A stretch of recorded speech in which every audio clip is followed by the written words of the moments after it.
Hola, esta es la videograbación, videopresentación del concepto de aprendizaje y el valor de las teorías del aprendizaje para la asignatura Teorías del Aprendizaje con la tutora Claudia Margarita González Fragoso.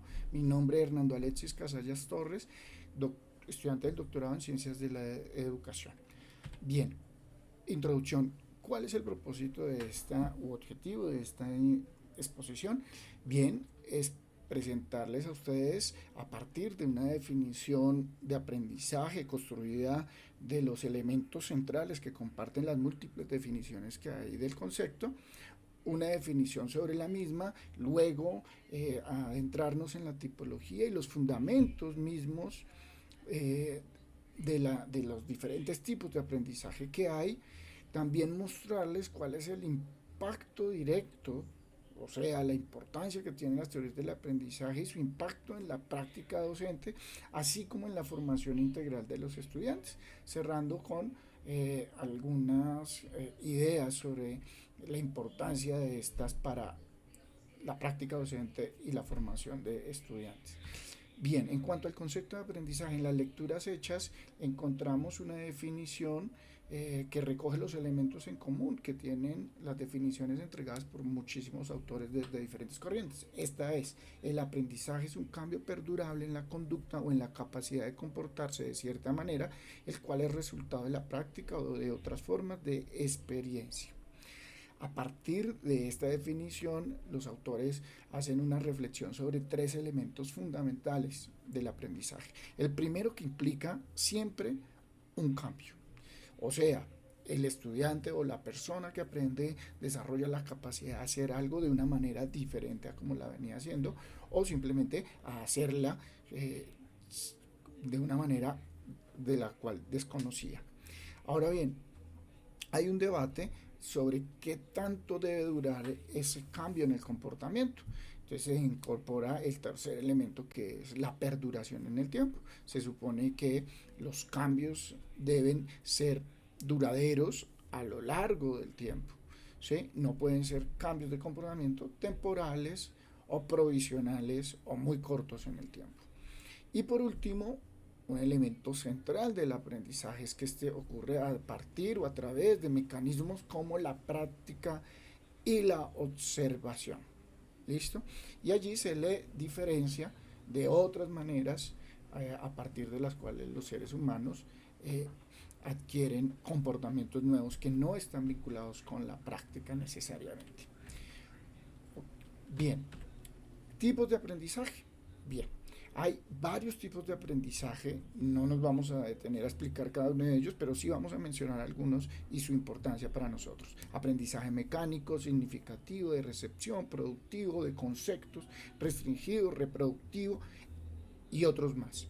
Aquí es importante tener en cuenta que para nosotros como docentes esto es un abanico de posibilidades o de oportunidades que tenemos de formar a nuestros estudiantes o las personas con las que trabajamos, y que lo que debemos tener en consideración o en cuenta es que cada uno de estos tipos de aprendizaje pueden ser usados en diferentes contextos, con diferentes finalidades y bajo determinadas condiciones. Ahora bien, ¿qué son las teorías del aprendizaje? Una cosa importante aquí es que las teorías del aprendizaje deben ser leídas como un conjunto de herramientas diseñadas para identificar y entender cómo se adquiere el conocimiento. Y fíjense en ustedes que en tanto teorías nos dan las bases, los presupuestos para lograr cosas como o la optimización de la instrucción. Quiere decir, reflexionar sobre cómo los métodos pueden resultar siendo más efectivos en los procesos de enseñanza, los métodos pedagógicos, educativos que empleamos. Eh, También sirven como fundamento para determinar no solo la reflexión sobre los métodos, sino las situaciones específicas en las que deben emplearse, o sea, contexto y método. Y también las teorías de aprendizaje nos permiten identificar los elementos que intervienen, los factores, las variables en los procesos de enseñanza y establecer las condiciones exactas bajo las cuales el aprendizaje es posible. Bien, en este cuadro comparativo vamos a ver que este cuadro comparativo está estructurado sobre 6 preguntas que son los temas fundamentales que las teorías del aprendizaje abordan o sobre los cuales intentan dar respuesta. Y precisamente en esos intentos de dar respuesta a estas preguntas complejas es que sobre estos intentos es que se construye la importancia de las teorías del aprendizaje. ¿En qué sentido? En que permiten a los educadores y a los expertos o investigadores en aprendizaje y en educación encontrar respuestas para preguntas como la de cómo ocurre el aprendizaje. Y vamos a encontrar entonces que tanto las teorías conductuales como cognitivas tienen maneras diferentes de responder a estas preguntas clave y fundamentales. Entonces las teorías del aprendizaje nos ayudan a encontrar respuestas sobre qué papel desempeña la memoria, cuál es el papel de la motivación, cómo ocurre la transferencia, qué procesos participan en la autorregulación, cuáles son las implicaciones para la instrucción. Entonces aquí radica parte de la importancia de las teorías del aprendizaje, dándonos respuestas diversas sobre preguntas fundamentales. Por último, conclusiones. Bien, ¿cuál es la relevancia, la importancia para la práctica docente? Pues creo que las teorías del aprendizaje sirven para que nosotros orientemos racionalmente nuestra práctica como docentes, a partir tanto de postulados teóricos fuertemente fundamentados en la lógica como en la evidencia empírica existente. Y nos ayudan a comprender, nos dan un amplio repertorio de explicaciones para comprender, explicar nuestro quehacer, nuestra relación de enseñanza-aprendizaje con los estudiantes y analizar los resultados de nuestras prácticas.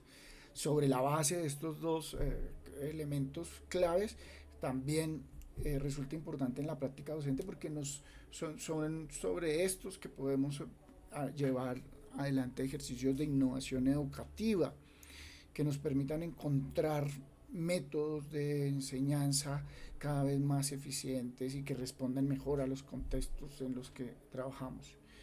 Por último, estas nos ayudan, por supuesto, a que los docentes perfeccionemos o planteemos nuevos métodos de enseñanza que hagan o mejoren los procesos de formación integral de los estudiantes. A todos muchísimas gracias por su atención y en esta diapositiva encuentran pues las referencias bibliográficas utilizadas en la videoexposición.